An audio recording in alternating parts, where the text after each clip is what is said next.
We're getting very little facts that are coming out. The best that we can tell is that there in fact was a demonstration. It was the 49th anniversary of the uprising against the Chinese who invaded Tibet in 1949, 1950. There was a protest last fall, which I think was the last time I spoke to you, after His Holiness the Dalai Lama received the Congressional Gold Medal. And there were monks from, I believe, Drepung Monastery in Lhasa who celebrated that medal being won by the Dalai Lama. They were arrested, are still under arrest now, and there was a recent protest on their behalf in Lhasa. The Chinese government, as you know, they're accusing these protesters and the Dalai Lama, for that matter, of provoking this incident, trying to cause this kind of a situation to unfold. I wonder if you want to respond to their accusations. Oh, well, that's clearly foolish and embarrassing for them. We have a situation here where the Tibetans have been brutally repressed now for 50 years, 55 years, close to 6 decades. Now, when you repress a people to the degree that the Tibetans have been brutalized, they will explode. All people will explode. Now, Tibetans are incredibly loving and forgiving people. The Dalai Lama has been uniform in keeping the Tibetan movement nonviolent. He is the winner of the Nobel Peace Prize. So you reject this because the timing, coming only a few months before the Summer Olympic Games in Beijing, these are not the kinds of pictures that the Chinese regime, the Chinese government clearly wants the world to see right now. It can't set the stage for them well right now. You obviously understand what the point that people are making.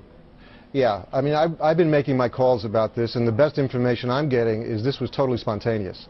This was not organized. Now, there will be organized demonstrations around the Olympics, no question about that. But this was an outpouring of emotion, which was spontaneous. And the fact that it wasn't just among the monks and nuns, who traditionally, especially the nuns, have been the ones who have protested in simple nonviolent marches and expressions of freedom. But this has gone into the lay community as well, and that's extremely rare. People have traditionally been brutalized by the Chinese, and this is taking an extraordinary chance for them, not unlike in Burma that we saw a few months ago.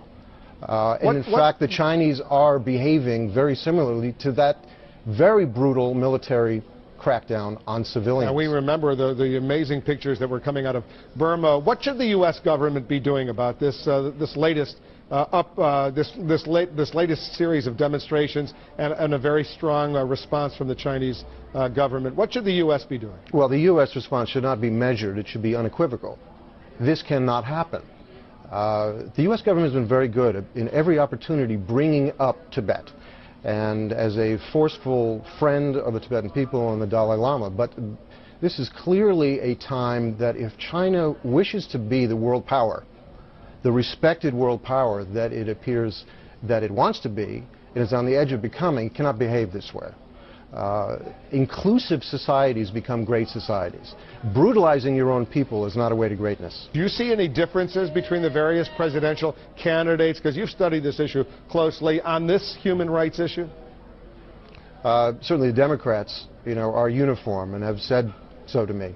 Obama has said it to me very clearly, that he understands the motivation of the Tibetan people, and they have a right to live, to the pursuit of happiness, the pursuit of religion. And these are the things that have been taken away from them by the Chinese.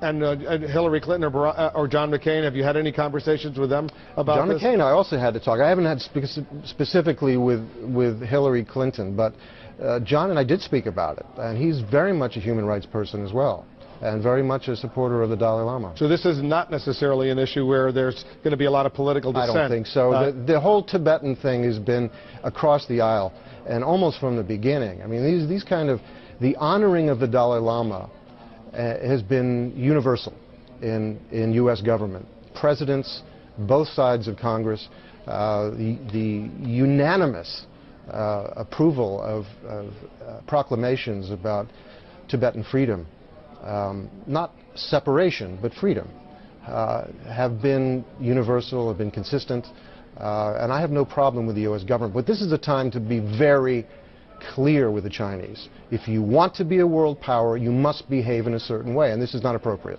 And let's hope things quiet down over there. I hope so, too. We all hope so. Appreciate your coming in, Richard Geere. Thanks very Thank much. you. Let's continue this dialogue down the road. Thanks. By the way, I want to just congratulate you. They dropped the charges on a totally... I knew you were going to get that in. On a totally I knew you were going to do it. Matter no, in no, India. no, no, no, no, no. You don't get that one. You want to express your happiness over that kissing incident with the movie star in India? I'll tell you what expressed my happiness is when the Chinese leave the Tibetans alone. The brutality here is an unbelievable degree, and the reality is, this is the sad reality. The Tibetans have to be in a violent situation for people to notice. An incredibly peaceful, nonviolent people. How do they find a way to get in the news? How do they find a way to capture the world attention? It's sad that it has to come to